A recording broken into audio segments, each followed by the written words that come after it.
Hello! It's the Great Canadian Bagel here, and today we have the poll video I promised you for everyone who was familiar with the poll that I was conducting.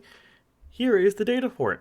But for no further ado, once again, I'd like to shout out all my channel members. I really appreciate the support you guys give me, and if you guys want to support the channel, by all means go down into the link in the description and join as a member of the channel. If you cannot afford that, I understand completely, and by all means, just like, share, subscribe, comment below, your regular YouTube things. But, now let us begin. So, for context here, I ran this poll from... I originally intended to run this poll from May 26th to January 9th, though I ended up getting a good amount of late respondents because of some people sharing the Twitter poll, or the poll on Twitter after I originally had it closed. So now I decided to just roll those responses into, and I made sure to check they weren't double responses. Don't worry. So the end result is we have a sample of 552 Canadians here. And when weighted, using the fancy power of statistics and mathematical modeling, this is the result we have plugged into my model. So I will just go through the headlines here. So nationally, the Conservatives lead 18 points over the Liberals, with the NDP 13 points further behind, and everyone else has points there. Regionally, the Conservatives are strongest in Saskatchewan and Alberta, though they are also quite strong in Atlantic Canada in this poll. They have decent performance in Manitoba, BC, and Ontario, but a weak performance in Quebec, though a strong for the Conservatives in Quebec. The Bloc is pretty typical in Quebec. They're where they are, usually in that normal range. You watch my videos on a regular basis. Overall, the NDP is doing pretty bad across the board in this poll. Notably, Saskatchewan and Ontario, they're doing very bad. If we go by demographics, I have this broken out by men by sex, age, income, and previous vote. I did, for those who responded to the poll, I did include more, or use more data to make sure everything was like proportional and stuff. But because of the nature of the sample size, you can't break down every single one into a vote intention. It can't all be used in the same way because there's too much data gaps, the binning is too wide, it doesn't work very well. I could go into more detail on it, but I actually don't want to because I don't really want to give out my methodology and how I conduct polls. I'll just note on that too. This is technically the third poll I've run, but this is the first real one. The first two last year were trials to learn and figure out what I'm doing and how to do this properly. I'm actually at the point at this stage where I'm trying to decide that this is the stage that every man gets to who uses Excel enough. Do I use this Excel spreadsheet, or do I turn it into a Python code, or whatever your favorite programming language is for data science is? Very common question, and I'm sure if you viewer are in a similar field or do similar things, you've probably had the exact same conundrum at some point. But to break through, we don't really see much difference between men and women in this poll. The largest gap is for the PPC in relative terms. Obviously, the PPC gap and the CPC gap are about the same in raw. But 45 to 43 versus 4.5 to 2.7, it's obviously much bigger, and others also quite a large gap. Now, I will note here, for those at home, I think this other number for women is really anomalous, and I think it's heavily driven by the Ontario NDP subsample, where I had a lot of 2021 NDP voters in Ontario who were doing weird things. I'm sure the people responding were voting that way, but I don't think they're actually representative, and with the small sample size here of only 552, I think it's a bit noisy, and the other number in Ontario is too high, and as a consequence, the number for women is too high, and I think the NDP probably should be higher, possibly the Greens too. I think the NDP in reality is probably closer to 15 or so. I think Saskatchewan has a similar problem here. But this is what the poll says. This is what the data worked out to be. I'm not going to change that, though. I'm bullish on the NDP normally, on them doing terrible. But I think 13-4 is actually a little lower than what they get. And if you look at seat-wise, they're getting 12 seats here. And I think 12 is a little bit low. They're probably going to hold a few more seats in Ontario. They're probably not going to be reduced to just Hamilton Centre here. But let's continue. By ages, we have the strongest group for the Conservatives being 35 to 54s, with nearly a 30-point margin over the Liberals, a 24-point margin over the Liberals for the under 35s, and a near tie 55 plus. Now, the near tie 55 plus is likely an artifact of just having a small sample. The way my methodology works out, a sample 54 is going to... It's going to be... I don't want to say it because it'll reveal too much stuff.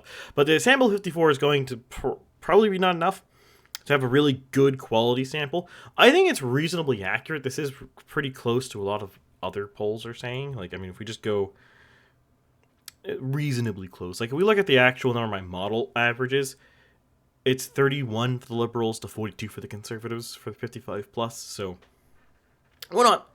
I don't think the models or the data from the polls that far off. Conversely, for under 35s, where I'm a little apprehensive about this, I think this might be a sampling bias given the audience. And for those keen-eyed viewers at home, you'll notice that I only have a raw number of 49 Liberals and 71 NDP here. And everything is weighted accordingly, so we're not getting like blown out of the water from this 240 Conservative, 2021 Conservative voters.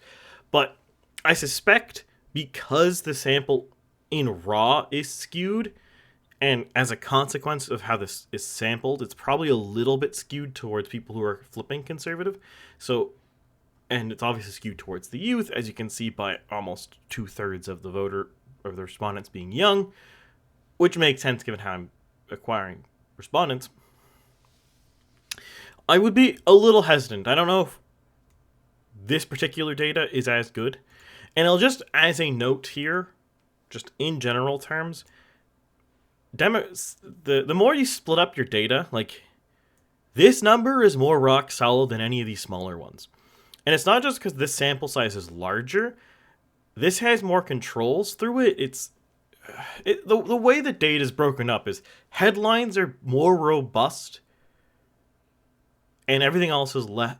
The more intricate you get, the less robust it is. So in this context, I would say income, age are the two least robust. Regions, national, vote switchers are the most robust. I will not explain much more detail on that because it would be too complicated for a YouTube video. I would be basically pulling out a spreadsheet and giving you a lecture on how to do data bidding and data mining. And I don't really want to do that. It's really boring. Trust me, I took those lectures in university. They're not fun. I'm using them, though, which is not something I thought I was going to do. Continuing on.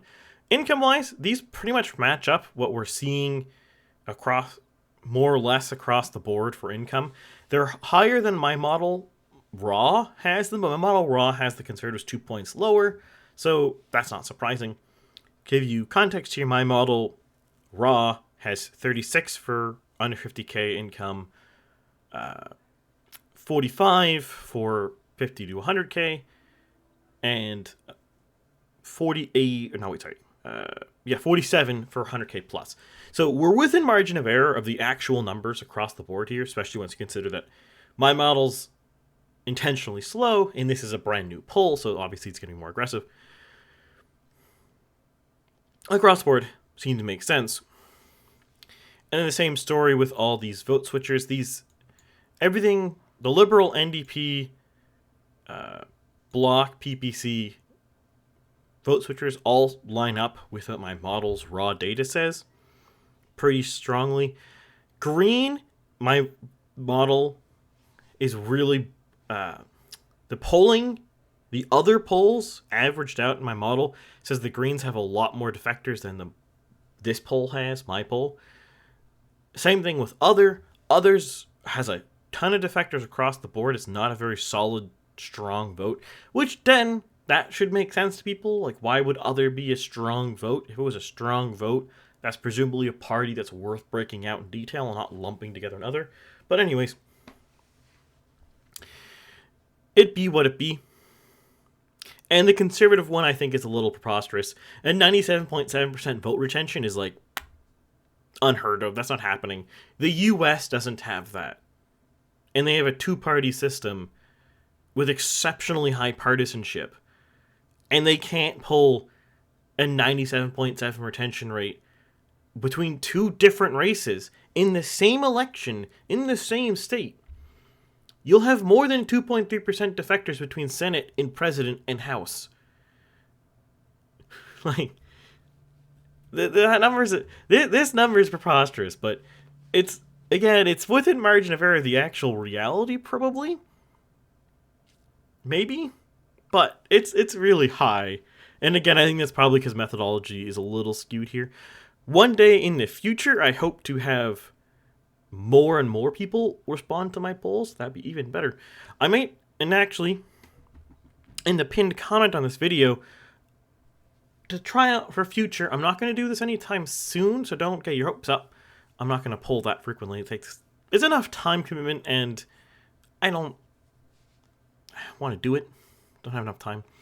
But in the pinned comment here, I'm going to have a Google Forms form, similar to the poll response one from last week, and that will be to join the poll mailing list, i.e. it's just going to be a way to give me your email address in a relatively secure way, and that's not going to be lost in my email account. Because if everyone emailed me their email address, there'd be too many email addresses. If I had 552 people emailing, that'd be crazy. It's way too many. So we're going to do it through this way. So you want to join the future panel to get paneled polled in the future by me. Go below, and in the pinned comment, I will have a sign-up link where you can sign up for that. One day I'm going to do this in a more sophisticated way, but we do not have the budget for that right now. I spent all my money on a house. I'm sure we're all aware how expensive houses are right now, so yeah. Future me's going to have a website, but we're not there yet. Back to this, though. Now, finally, we have new voters, and again, this might be because of skewed sampling, but new voters are overwhelmingly blanking conservative. But the interesting thing about this is, despite there being a lot of instances where I think possibly skew might be in because of how I've sampled, because of the scale. Like, if I could sample more liberals or NDPers to remove some of the skew of this, because yes, you can wait and you can do lots of things to make this poll better. And in fact, I did. I'm actually pretty happy with these numbers. But when you only have 49 liberal 2021 liberal voters go or respond, and your quota is 173 for your sample size, it's not great. It's not great. It's fine. The end up result is good. I think this is a pretty accurate poll, to be honest. But it could be better if I could get more liberals responding. But unfortunately, because of how everything works out to be, not a lot of liberals apparently are either on the internet or follow me. So I couldn't reach them. So, if you know anyone in your life who is a liberal, you should give them that sign-up link, because it'd be great to have them in my mailing list, so when I do future polls, I would have better data quality. I hope to do more robust and actually good polls, but anyways, I think this is a good poll. Let's be fair. I mean, comment below in the description. Do you think this poll looks reasonable? I'll give you some context here, right? So, like, we'll push this off to the side, and then we'll pull over here. Boom. So, I am, like, pretty much the top end of the liberal numbers, and I'm within margin of error of conservatives. Like, we have 44s, 43s, 45s, some 42s. I'm in there. I'm in that ballpark. I have margin of error of 4. We're right there. Liberals, it's really only nanos to me here, but I actually think that everyone else is underpolling the Liberals and overpolling the NDP. So that actually works out to me. I think my Liberal numbers are really solid. And if we go to what my model says, my actual raw model results, before you do anything else, with just all the polls, not including my own poll, I have the Liberals at 27.5. So I actually think my poll's Liberal responses are more accurate than everyone else's. It's actually really the NDP that I'm less certain on, but maybe the NDP are actually doing this badly. Who knows? My NDP numbers are way out there. Let's be real. Only Main Street and this Nanos poll in May are within margin of error of my result. No one else is. I guess you could argue this April 26th Nanos poll is within margin of error of my NDP numbers, but pretty much not there. So I don't know if that's sampling bias. Again, after said Ontario and Saskatchewan being dubious. Hard to say. I'm actually pretty bullish. I do think the NDP is not doing anywhere close to something like these 25... Oh, wait, sorry. These, 18s, this 19 from Abacus today. I don't think that's happening. Let's be real. Or even more, this Ecos poll way back in April, 23%. Nah, not happening. Is it 13.4? We'll see. I'm not sold. Again, we'll find out. My green numbers, I think, are a little same issue. I think it's a little bearish on the green numbers. I think the greens are probably higher. If I were to put a bet, I would say the actual NDP numbers are 15% right now, and the greens are 3%. And corollary, I think this is 1% other. I think the other in Saskatchewan and Ontario are just full of noise here. That's not real. That's not happening. I'd also say the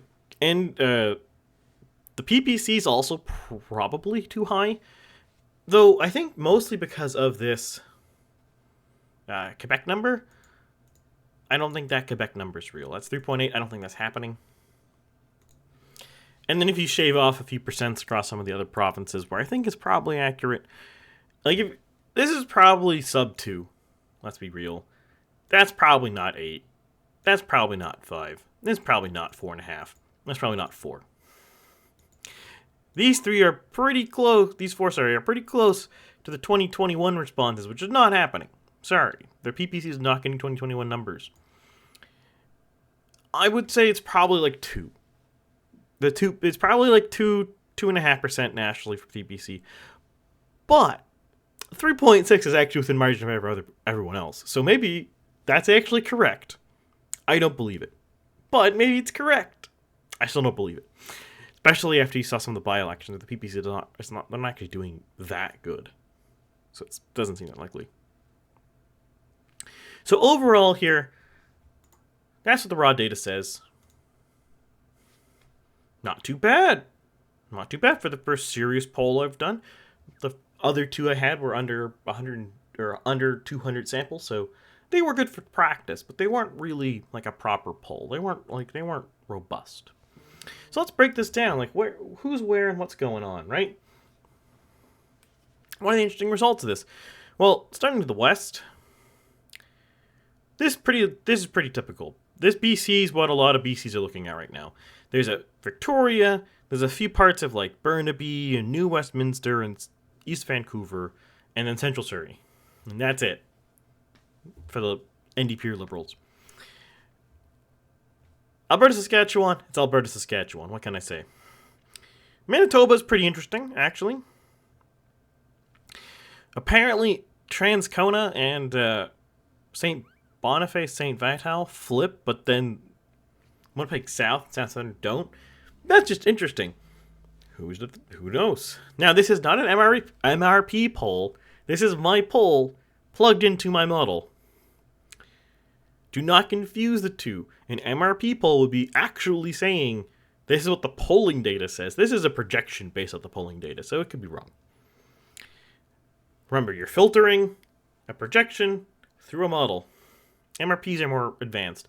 I would need like a sample of like 10,000 to do an MRP poll, and I have a sample of 552. So we need every viewer of my channel would need to respond, and they don't, sadly. And if they did, it still wouldn't be accurate because my channel's demographics are like 90% men. Which is fine. Doesn't really bother me who watches my channel. Don't really care, to be honest. Other than the fact that you watch it, which is great. You should watch it more. But when you're polling, it's good to have a balanced sample here. Pretty useful. Pretty useful information right there. Going into Ontario, an interesting thing is happening. We are seeing all of London, Windsor, all of the north, and almost all of, I'm going to call Hamilton, Niagara, Kitchener, going conservative, which would be quite remarkable. Not unexpected, but quite remarkable. And only thing left, barely by the skin of its teeth, is Hamilton Centre. What a result would that be on election night if Hamilton Centre flipped conservative? That would be something remarkable. And then from here we have another interesting phenomenon. And now this is a pretty more well-known phenomenon. I'll just zoom in a little bit so you can see better. We have the west half of big cities going conservative and the east half staying liberal. Now that is a common thing, except we have the inverse in Winnipeg. Generally speaking, west sides of cities tend to have richer inhabitants than the east sides of cities. This goes back to industrialization because air flows, something like that. I don't know. Ask someone else on that one. I don't have the answer off the top of my head here. Just an interesting observation. Quebec is pretty much Quebec. Nothing really interesting happened in this poll with Quebec because, again, we bring up this poll, and what do we see? Meh.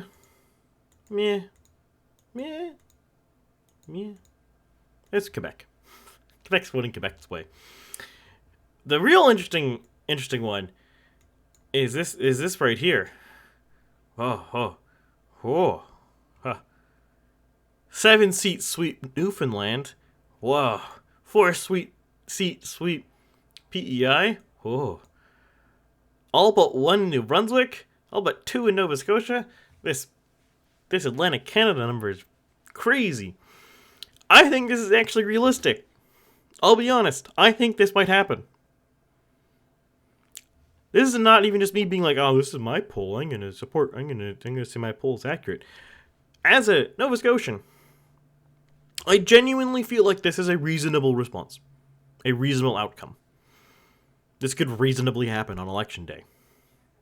Will it? I don't know. But this seems pretty reasonable. A lot of people have been speculating, like, going back to last year, it's like, oh, what will Atlantic Canada do? They're going to go blue. And they're going to go blue not just because Trudeau's done things that Trudeau sucks, or because of his policies, or not even just because of the carbon tax. They're going to go blue because Poilievre is perhaps the first politician in Canada who's actually, like, tried to reach out to Atlantic Canada.